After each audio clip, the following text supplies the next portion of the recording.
AM 950, the progressive voice of Minnesota, the Matt McNeil Show.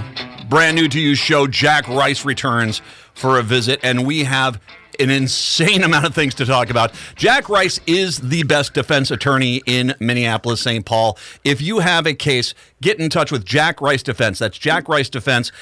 Talk to him, sit down, explain your case. He'll give you honest answers and have an honest discussion with you. It's Jack Rice Defense is the law firm. And of course, he's not on Court TV, which, my God, the camera loves you on Court TV, Jack. That'll teach him. No, I can't tell you. It's great. I mean, you seem to be doing a lot more there, and God bless them. I mean, that's good for them. I mean, you're bringing in quality with you. That's for sure. Well, it's one of those interesting things. Is that when I look at law in general, in the broadest sense, here's the thing: is if we think about all the things that keep us together as a society, the real thing about law is that we all want to believe and should believe that basically we're all treated the same, that we're all equal. We're not. We know that's true in the world. But what the law is supposed to do, it's supposed to say we're all going to get the same shake. And really, this is one of the very few things in society that actually binds us together. The idea that we will all face the same wrath if we do something terrible, that we will all be protected if we're doing something right. That is something that's important. And when you see a system where people don't buy into that, that's when you start to see it not just fraying from the edges, but it starts to break apart from the inside out. And in many ways, that's what we've been seeing in the United States. I'm not just talking about George Floyd. I'm not just talking about Donald Trump. I'm not just talking about anybody. But if you think about various groups of society who start to look at this legal system and say, it's gamed, and it's gamed against people like me, what that does is that creates that sort of instability. And that's frankly what we have been seeing in this country now for some years. Jack, you and I, we have so many Trump legal things to talk about, but we got to talk about the one that broke the midweek here right before the holidays, and that is the state of Colorado ruling that Trump indeed did participate in an insurrection. Henceforth, he is ineligible via the Constitution to be on the ballot in that state. Has been removed. It's clearly going to go to the Supreme Court. First of all, your thought on this? This was a one vote ruling in Colorado, and this was after quite a few days of testimony of people saying, why shouldn't he be on the ballot? That sort of thing. Well, one of the things to remember is this lawsuit was originally brought by 6 Republicans. And so when we think about what this is about, we got to think a little more deeply about what this means. The whole concept goes back to the 14th Amendment. And this thing was adopted back in 1868 after the Civil War. The whole idea behind it was once you essentially swear an oath to the United States of America, if you engage in an insurrection, you are barred, you are banned from actually serving in the government. The real idea for this, by the way, was to keep Confederates, to exclude those who supported the Confederate government, the Confederate Army, from actually serving. They were trying to protect and pull the country back together out of fear that what would happen was all of those people in office, all of those governors, all of those mayors, all of those other leaders would simply roll back in, and they just keep fighting the fight. So that was what this was about. The fact that we saw this in Colorado is quite extraordinary, because what this forces is it forces a factual question, a legal question certainly, but a factual question is there because what it really talks about is, was there an insurrection? Can it apply to the President of the United States? If we talk about all of the lawsuits that are going on, and all of the criminal indictments that Donald Trump is facing right now, key to those, fundamental to those, is the question of whether or not a president can actually feel the wrath of the American people if they choose to prosecute him. And so if we think about what the Supreme Court of Colorado did and the potential for others, now this was rejected here in Minnesota, but it's still pending in other places and could be brought back up again because this may actually give it some steam. Mm-hmm. It raises that question of whether or not a president can actually be prosecuted. Donald Trump is arguing he can't, by the way. At every stage when he can argue these points, he is saying he has either a First Amendment right to do whatever he wants, or you don't have the right to prosecute a president for what he did while he was in office because he has full and complete and utter immunity, and maybe even, we can talk about this in a bit, the question or the ability to pardon himself from any and all actions that are filed against him. There's a lot to talk about, Matt. Well, and let's go back to the difficulty of writing a law like this. And we can go back to Woodrow Wilson. All of a sudden, Woodrow Wilson in his second term has a massive stroke, and by all accountability, he was not fit to be president of the United States. And by the way, fun side note, his wife was basically the president of the United States for that time. We had already our first woman president. But well, it's about time. Yeah, exactly. The one of the things that was interesting was when they looked at the laws, they didn't really have a clear-cut path to actually remove them, which they then fixed. Then that was one of the next amendments to the Constitution, was to say, okay, we need to have an ability that in this case happens again, we have the ability to remove a president. That seems to be where we're at now because, you know, when you're looking at someone who's like a Confederate, you know, that was kind of a cut and dry. You fought against the United States. You killed a lot of United States citizens. Henceforth, it's there. There does seem to be this question of process with this, is where does this go? I mean, in the other cases, it came through the Congress. This one's coming out of a state. And the question, and I saw a lot of people talking about this, is that actually legally able something to do? Does this have to originate from the federal government, or can a state individually do this? It does seem like that when just applying this, because it's not been applied a lot, there's a lot of vagueness to how the process goes. Matt, I love being on with you because this is actually the rub. This is actually the question that we really should be talking about. Donald Trump is going to come. Donald Trump is going to go. The next one's going to come. The next one's going to go, whether it's a Republican or Democrat. It almost doesn't matter. The real question is, how do you fix a problem like this? How do you fix a problem where any president goes off the rails, and there is always that potential? The thing is we bought for a long time that it would never happen. We bought that what would happen was we will have various philosophical beliefs, but there was always a fundamental love and respect for the process, how the United States works, what we would do, what we're willing to do, and how far we're willing to go. I think people would even look back at the likes of a Richard Nixon and say he did a lot of things that were clearly illegal and clearly inappropriate. But even in his worst moments, I think most people would probably agree that there was a fundamental love of country. It may have been misguided, but this is a guy who actually was looking to the issue. Hence, that's the reason he resigned. But if we think about where we are now, we saw a president who came in and started to tear at the very fabric of how the country actually operated. Let's think about how he worked with the Department of Justice. Let's think about how he actually dismantled and started to pull apart the Department of Defense. Let's take a look at how he approached various organizations within government and pulled them under his authority and said, the people who will be in office are those who are loyal to me above all. And what happens when you have a president in a space who can actually do that? What do you do? Because the question should be happening right now in the bowels of Congress is that the Republicans and the Democrats should sit down and realize what happens if you get a Democrat who loses their mind, who's out of control. Because you've got to get the Republicans to recognize and agree that this isn't a question of Donald Trump. Donald Trump's going to be dead in 15 seconds, 5 years, 20 years. I don't care. But the point is, institutionally, how do we make sure that no president has the ability to shake the foundations of how the country operates and starts to turn it into, in some cases, what we have seen in the developing world, what we saw in the likes of Ukraine, what we saw in big parts of South America, which, by the way, the United States was fundamentally involved in pulling to pieces. And I say that based upon my experience as a former CIA case officer.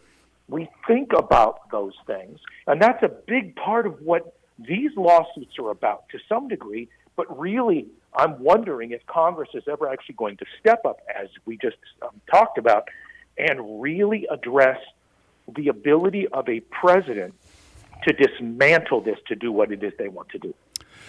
And by the way, what you just touched on there, I mean, they're trying to clean up the whole thing with the Electoral College and the vice president because they realize it's like, well, that can easily go the other way too. So it seems like both sides are trying to, and some of this stuff is you don't know until you goes through it. Some of this stuff, but the Colorado case specifically, it's going to go to the Supreme Court.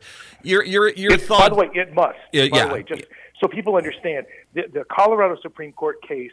Yes, it's a question of the ability of President Trump to actually be on the ballot in Colorado. But the thing is they're applying a federal constitution, and so what we have in the United States is a two-court system. You have all the state courts, hence those go up to the Supreme Court of each state in which they apply. But all of those federal laws and the federal application within the states themselves typically works their way through the state courts, if that's how they apply to do it, up to the state Supreme Court, and then can jump to the federal Supreme Court because it's a U.S. constitutional question. This is a nightmare for the conservative judges out there because it basically comes down to this. They have to look at the footage of January 6th, and they themselves, as a judge, have to determine whether or not they see an insurrection happening, which clearly there was. And they're going to have to rule, and I think we can see this cab coming down the street with his doors wide open. They're going to have to rule he didn't, but it's going to be one of those rulings, Gore v. Bush, kind of one of those cases like Dred Scott, where it's going to live on because you have the court itself with the ruling, with the decision, with the prism that they're looking through, which is not necessarily the legal prism, but they're looking through a prism just to get done with the case. And it ends up getting something bad because I can tell you right now, we already know Alito and Thomas, probably Gorsuch are all going to vote, though there was no insurrection. But when you get to Kavanaugh, Barrett, and Roberts, they're going to have to sit there and say, yeah, okay, fine, I guess it wasn't, as they're trying to show that they are not just some partisan element of the government anymore. Yeah, well, guess what? That's even a slightly different wrinkle, what we have come to realize within the United States framework. And this is, I think, part of this broader question we've just been talking about, is the legitimacy of these organizations themselves. The undercutting of them, like Department of Justice, like the FBI, like the Department of Defense, and so many others, and the U.S. Supreme Court. There was always an argument within the Supremes that they were above the fray, that they were apolitical, and that, in fact, they were the ones that sort of straddled all of this to create this legal framework. What we have come to realize, and I think this is more true now than maybe ever, that this is a political organization in every sense of the word. And so depending upon how you want to stack them, how they decide you can get the right person in office, what you're seeing right now is something else. I mean, understand, this is, I would argue, probably the most conservative Supreme Court we have ever had, bar none. And they're making arguments, and they're actually reversing, completely overturning things that, generally speaking, you would never see a court. And you're even starting to see the insides of these, with what we're seeing with Justice Thomas, most recently, about just how political, and in some cases, how potentially bought and sold some of these people actually are. They turn around and say during the confirmation process, oh, no, I haven't even thought about that. And I can say that I remember being in the room when Sotomayor was actually going through that process. I was about 10 feet from her, and you watched that process for her. She jumped through the hoops just like all the rest, saying all the right things, was trained in just the right way to say everything and nothing all at the same time. The problem is if nobody buys into it because they think the system is gamed. It's what I was talking about at the beginning. What you get is the fraying of the system from the inside out, because it feels like it's never been fair, that everybody's being played, and everybody says, but we're above the banal politics of the day. No, we're not. Not even at the Supremes. Well, and let's call it Thomas. I just refer to as RV at this point, and Alito I call 5-star because they're so compromised. I mean, and anytime they come out and say, "Well, no, I'm not compromised." Oh, please, come on, you enjoy. How's your mom's house? That's all I have to say. It is just a travesty what that court has become. But this was by design. Let's look at some of the cases here. Let's get into the one case before we get into the break, and that is the New York case, because it's been interesting to watch. What I think has been fascinating is Trump has become, it seems, more and more unapologetic for his bad business behavior, which he's clearly guilty of. I mean, my God, it's clearly that he's a fraud. But yet, it's like he gets more and more incensed every day that someone's actually trying to hold him accountable for it. That's maybe the biggest fear, actually, that a lot of people right now that I've been talking to are particularly concerned about is what this has actually done is emboldened him. He's realized that the answer isn't to explain it. The answer is to say, yeah, so what? So what? This is what I do. It's all good. Do what you want, because I don't care. By the way, I'll come up with some weird, funny name for you, or I'll start attacking your clerk, or I'll start going after somebody, and that's what gets talked about, rather than the question of him not paying taxes so everybody else has to pay more, or somebody else having to cover his expenses because he doesn't want to. And some will argue that's good business, and my response is, no, actually, it's way more than that. And that's an example. I mean, he's already liable. Yeah. That's what we're seeing in New York. That's the thing, is that ship has already sailed. We've already said that he was, what the organization and what he did personally was fraudulent. We're saying, in other words, he was lying flat out. And the legal response was, yeah, well, but they all got paid back. Actually, that's not true, because the whole point of this concept was that what he did is he was fraudulent about his values. As a result of the fraudulence of his values, of what he was taking loans out on and everything else, the banks who were lending him money were lending it at lower rates than they would have otherwise, or maybe not at all. So whether they got paid back doesn't fix the problem. The problem is that they actually lost money because of his lies, and that's actually a crime. That's actually the fraud. So that New York case is still sitting out there, and yet it's not hurting his political numbers, which is really an interesting aspect. But that's not the big case. You got to be honest, because the one I really want to talk about, and the big one, is Georgia. Oh, yeah. And Georgia is the giant case for him for a whole bunch of reasons. Well, and one last thing about the New York case, this is the funny part of it. How many of his own, he wants people to lie for him under oath so badly. And they keep putting these people up on the stand and said, well, did you believe it? Oh, God, no. I'm not going to go on the record as saying it was worth that. And, I have never seen a defendant whose own witnesses have turned on him in such volume as Trump, not because they dislike him, but because there comes that point where they realize, oh, I'm sworn in on the stand. If I go along with this, I'm now culpable, and they realize they've got to basically start telling the truth. Well, I'll tell you what, you know it's really true when the lawyers start doing it. That's when you really know, let's face it, man. You can back it into a corner, put a gun in our mouth, load it, put our finger on the trigger and say, what was the answer again? I don't recall. It takes a lot. But what I can tell you is that what we can do is we can read a room.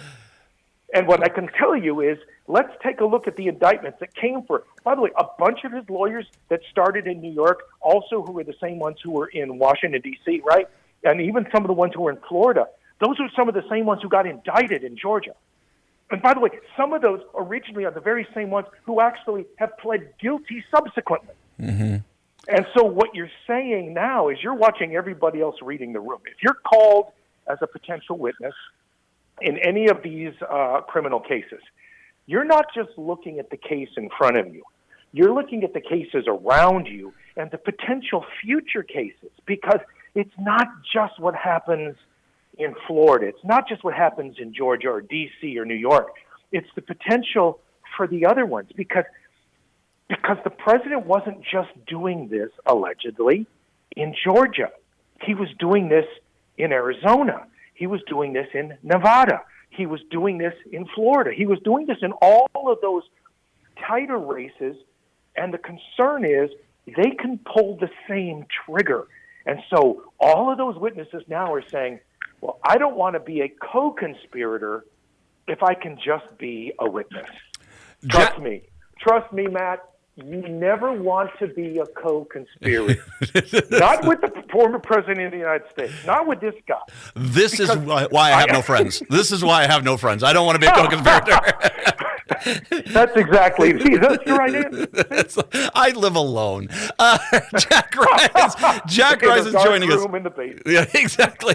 Let's take a break. We'll come back. We'll hit Georgia first. We'll get to the missing CIA intelligence, because you're also our foreign intelligence expert. Let's talk about that as well coming up in the next segment. Jack Rice joining us for the hour on a brand new to you show. It is the Matt McNeil Show right here on AM 950.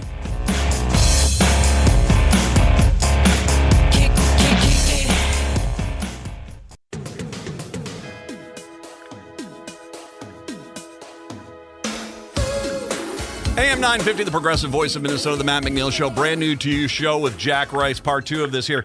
We got to get into Georgia because, as you said, this is the more dangerous case, Jack. And we've had a few developments in the last few weeks where one of the co-conspirators has lost their lawyers and still insists that they've got a chance. And Meadows got, I think he was kicked back by the federal court saying, no, you can't move this case. Once again, you get back to this. You've said this from the get-go. RICO cases are tough to defend because they to bring a RICO case, you've got pretty much a lot of evidence in your favor already. Yeah, but it's not just the fact that you have a lot of evidence. It's the nature of RICO. The whole concept behind this is what it is you essentially have a criminal conspiratorial organization. You're creating something. This was designed to go after the likes of the mob. And they have done this successfully on a federal basis. And so it really started in that way. But what makes Georgia different is this. Matt, RICO is something that Georgia has, but it's their own kind of RICO. And so what they can show now, what they can use now, is not even prior crimes or prior bad acts. It could even be prior good acts to show that other people were involved. So you can loop in even more evidence than anybody else. It's like RICO on steroids. Now, you also start to think about how this prosecutor, how the DA in Georgia knows how to do this. The DA there is very, very good. She has a lot of experience, and she has a lot of experience handling Georgia RICO. This makes her different than almost anybody else. I've talked to friends of mine. I'm in Georgia all the time when I'm doing court TV stuff, and I'm in Atlanta where this is all taking place.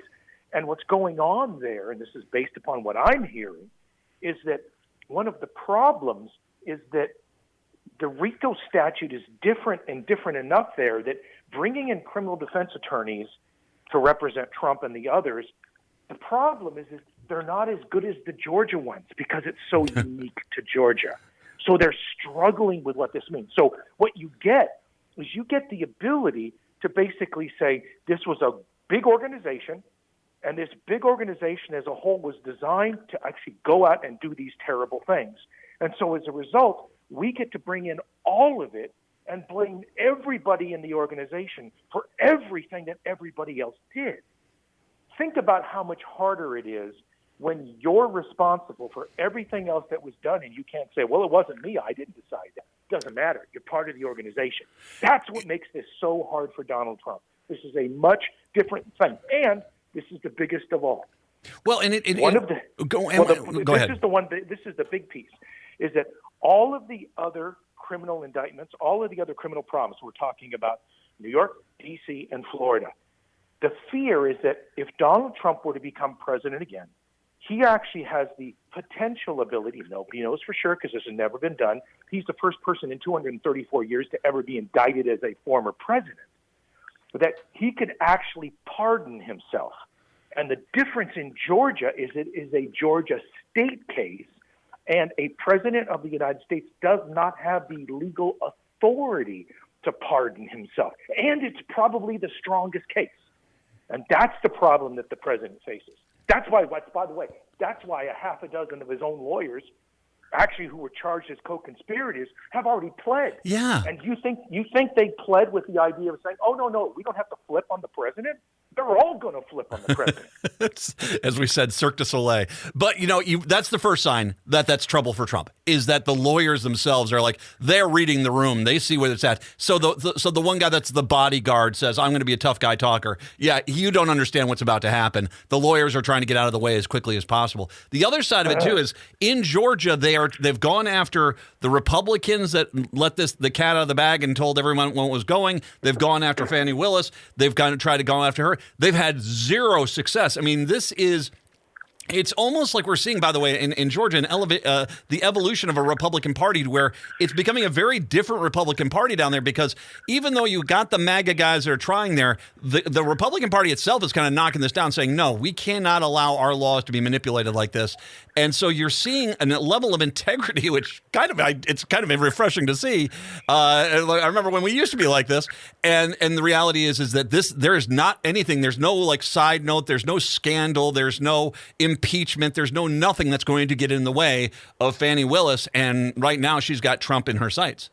Well, if we remember, one of the things that happened was President Trump himself was actually on tape trying to convince the Secretary of State of Georgia to go and find 11,847 votes or something along those lines. And it's all on tape. I mean, that's a big part of this. It's extraordinarily strong. It's his voice. It's him specifically demanding and requesting this. This is part of that criminal enterprise. That's the part that makes this incredibly strong. And by the way, it wasn't just him. We're also talking about the likes of Giuliani, who just this week, I guess, he was found liable in lawsuits against 2 election officials where he went after them, and to the tune of $148 million. I think I said that with the pinky of my finger in my mouth. Well, and he's too stupid to get out of his own way, because he's now actually defaming them again, and they're already suing him again. So, he's in trouble there. But going to Georgia, what is the next case? Obviously, what are we looking at after the beginning of the year? Where does this RICO case go next?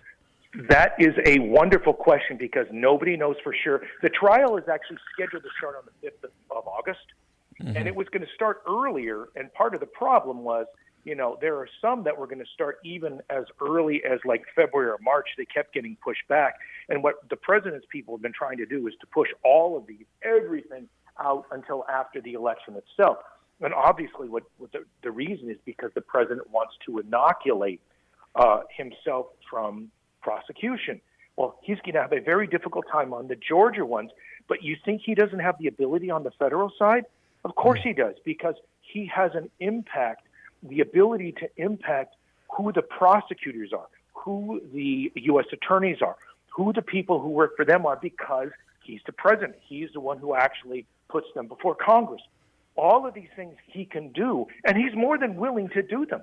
I mean, it's a fascinating thing. You got to realize one of the things we have seen, and this was something that I saw when I was working for the intelligence community, was that what we were desperately trying to do, especially in the Eastern Bloc after the fall of the Soviets, was we were trying to help them create a truly independent judiciary. And we worked incredibly hard to do that, because when you had so many people doubting the legitimacy of the government and the judiciary to do their jobs, that's what was causing that instability, which we were talking about at the beginning of this program. And so we were fighting desperately to deal with those issues. This is exactly what we're talking about here. What we're actually discussing is exactly what the U.S. has been fighting against everywhere else for the last 50 years. And yet, here we sit with people trying to decide this is a Republican versus Democrat issue. It is an extraordinary, deviation from what I think philosophically we were as a nation to where we actually sit right now when it comes to this question. The other 2 cases, and you did briefly mention them, let's just touch base a little bit more on them. Clearly the case in Florida, the documents case, even though he's dead to rights guilty on that, I mean, clearly. Cannon down there definitely seems to be on board with let's push this off to the election, and then, okay, if he pardons himself, there's nothing I can do about it. The case in D.C., My guess is going to be the Supreme Court will help him limp over into the next the next presidential term, whether that's him or it's Joe Biden. But it's I still think that one's got a lot more teeth, especially now that Jack Smith, who's the representative who now has to hand over all of his cell phone data. Oh, I just read about that. It just came down. It was like 39 hours of just enormous amounts of text because he was trying to argue that this was, as a member of Congress, that this was somehow protected. And they went through all of it and said, actually, it's not. This has to do specifically with this issue, and what you were discussing has nothing to do with your work as a member of Congress. And so therefore, it doesn't have some sort of extra level of protection that you sometimes will see. Well, and I think they learned their lesson. I think when the Secret Service tried to delete all their phones, they went and found a lot of that. I mean, they went and they sent their teams in, and they did find a lot of that stuff, a lot of those communications. Some of them are gone, but, the Secret Service guys that deleted that stuff that people were trying to get that information from kind of showed that you can try to get rid of this stuff, but we're going to find most of it. Well, I can tell you on that issue, Matt. I mean, again, I'm a criminal defense attorney. I've been doing this for many, many years, and I was just sitting in a county attorney's offices this week. And what I was looking at was cell phone records. And I was looking at photos and videos and text messages and everything else from a phone that somebody thought they had wiped, that they had deleted. And there's a lot of different programs, one of which is called Celebrate. And what it does is it can pull back a whole lot of things that people don't realize. And there's even better ones in the intelligence community where they can basically take a phone completely down to its elements just about, and they can pull so much information, it's extraordinary.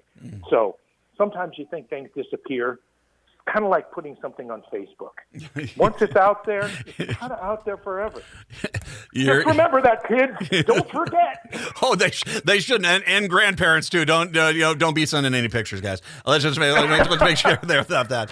All right, you mentioned this. You are also an expert in intelligence and the foreign intelligence agencies that work in our country here. We got to get to what I think is a grossly underreported monster story, which is a 10-inch thick binder of raw Russian intelligence transferred from the CIA, went to the White House, and it disappeared. And it sounds like, and I'm not too clear on this, but it sounds like it was a binder and a zip file with some of the most top secret stuff. It sounds like it was intelligence, not only from our own intelligence gathering organizations, but leading intelligence agencies in Europe as well. You had to have the top secret clearance to have this.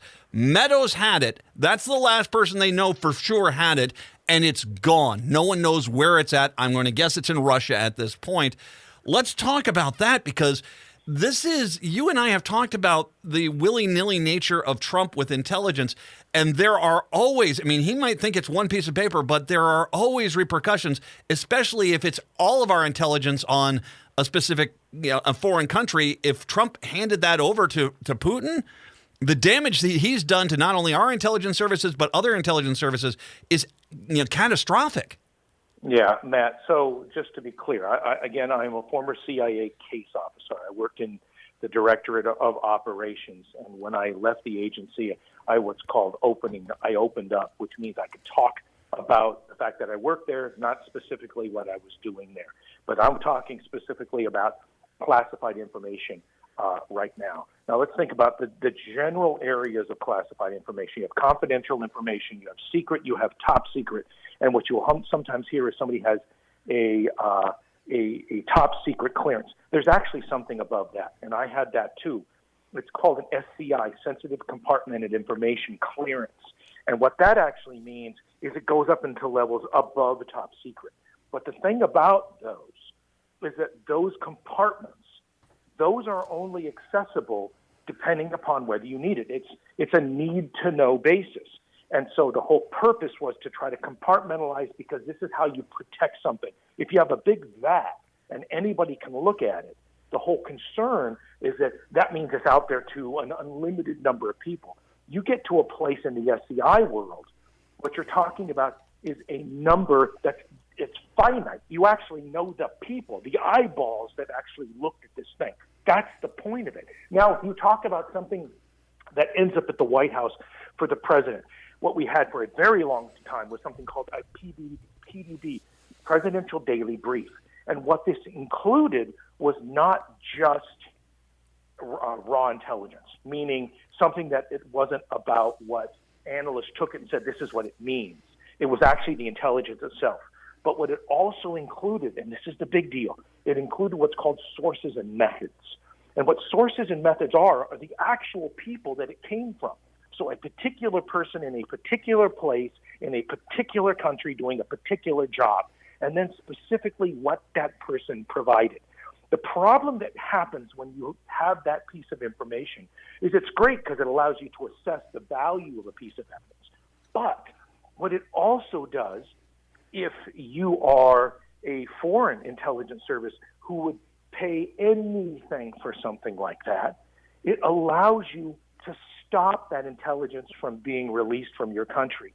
And in some cases, what you get is if you get even the source of it, meaning not just the person, but even just the intelligence itself, that gives you the ability to re-engineer it, reverse engineer it, to go back and say, who would have known about this?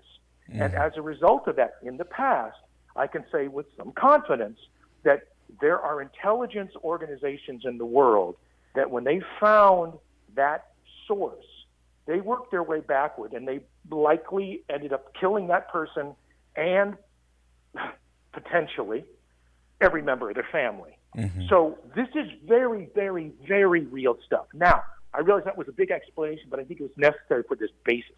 So what we have now is this 10-inch document in a zip drive that ends up at the White House.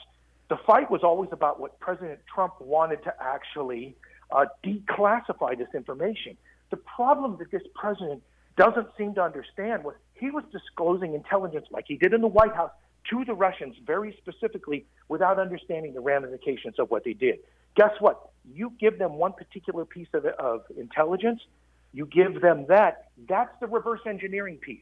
That's the ability to say, well, the Americans knew this one thing.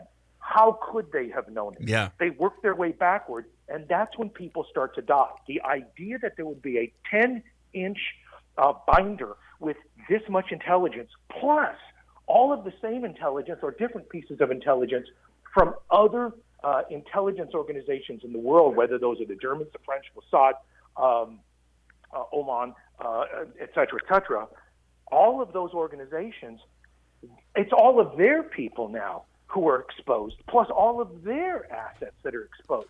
This is actually the worst, most catastrophic fear, because remember when we talked about having a notion of every eyeball that would have looked at this, when you can take a 10-inch thick binder and just have it drop out of sight, that means you have no idea how many copies were made. You have no idea who's looked at it, what it means. You almost have to assume that every single thing in it is compromised.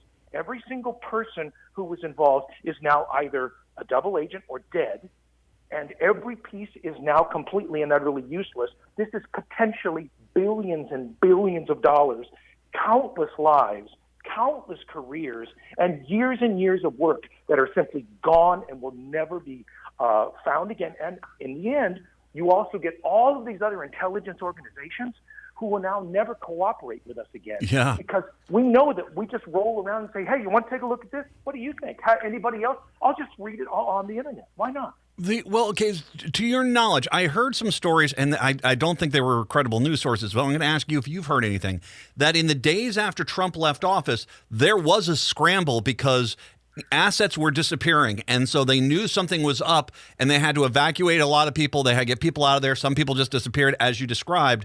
Had you heard anything about that with, head scratching, like what happened here, and now that this is out there, like, okay, now I can put one and one together here? Yes. Yeah, you did actually hear about stuff like that. Yes. Yeah. That's scary. That's terrifying.